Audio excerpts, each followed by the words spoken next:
చెప్పండి అన్న. 141 ఏళ్ళ చరిత్ర కాంగ్రెస్ పూర్తి చేసుకుంది కదా, మరి ఇప్పుడన్నా ఇంకా జర ముందుకు పోయే అవకాశం ఉందా దేశంలో? 141 సంవత్సరం పూర్తయిన సందర్భంగా కాంగ్రెస్ అధినాయకులకు, అదేవిధంగా కాంగ్రెస్ కార్యకర్తలకు, ప్రధానంగా సోనియా గాంధీ గారికి, అదేవిధంగా రాహుల్ గాంధీ గారికి, మల్లికార్జున ఖర్గే గారికి అందరికీ కూడా శుభాకాంక్షలు తెలియజేస్తా ఉన్నా. ముఖ్యంగా మనం గమనించినట్టయితే కాంగ్రెస్ చరిత్రలో ఎన్నడూ కూడా వారి సొంతానికి చేసుకున్నది ఏం లేదు. ఎంతసేపు దేశం కోసం, దేశ ప్రజల కోసం, బడుగు బలహీన వర్గాల కోసమే ఈ పార్టీ ఆవిర్భవించింది. అదేవిధంగా 141 ఏండ్ల నుంచి కూడా కనీసం సొంత బిల్డింగ్ అనేది లేకుండా కూడా ప్రజలకు సేవ చేస్తున్న పార్టీ భారతదేశంలో ఏదంటే కాంగ్రెస్ పార్టీ. ఇలాంటి పార్టీని నా భూతో నా భవిష్యత్తులా మనం చూస్తూ ఉన్నాం. బడుగు బలహీన వర్గాలకు, ముఖ్యంగా దళితులకు, బీసీలకు ఏదైనా పార్టీ ఉంది, వాళ్ళ సంక్షేమం కోసం ఏదైనా గొంతుక ఉంది అని అంటే అది కాంగ్రెస్ పార్టీ అనేది సుస్పష్టం అని మనం తెలియజేస్తా ఉన్నా. ఈ సందర్భంగా రాబోయే నూతన సంవత్సరానికి కూడా అందరికీ కూడా దేశ ప్రజలకు, అదేవిధంగా తెలంగాణ ప్రజలకు కూడా శుభాకాంక్షలు తెలియజేస్తా ఉన్నాం.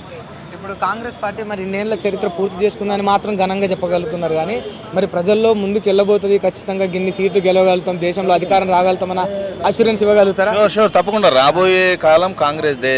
ఇప్పుడు ప్రజలు భారతదేశంలో తప్పది భారతదేశంలో ఈరోజు మీరు ఒకసారి గమనించినట్టయితే బీజేపీ వారి యొక్క ద్వంద్వ నీతి, అదేవిధంగా అవినీతి, ఇంకోటి ఏంటంటే కార్పొరేట్ వ్యవస్థ ద్వారా గెలుస్తూ ఉంది, కానీ పేదల పక్షాన గెలుస్తా లేదు.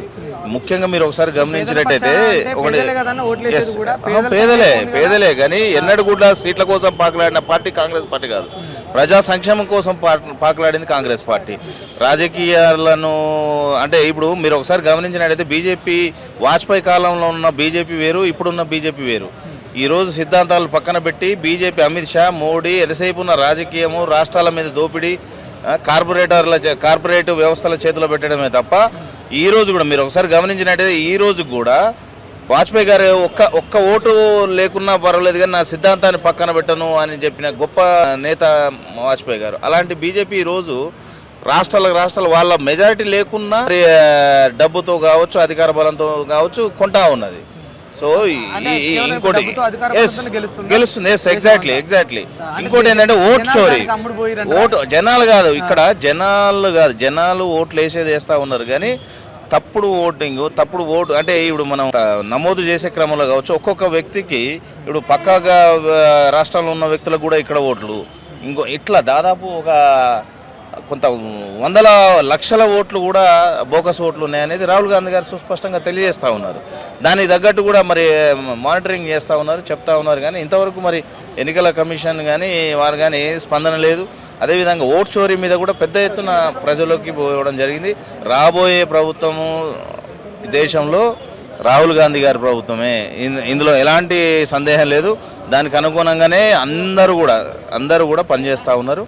మీరు ఎలాంటి డౌట్ పెట్టుకోవాల్సిన అవసరం లేదు. రాబోయే ఎన్నికల్లో మీరే అంటారు, మీరు చెప్పింది నిజం సార్, కాంగ్రెస్ ప్రభుత్వం వచ్చిందని చెప్తారు.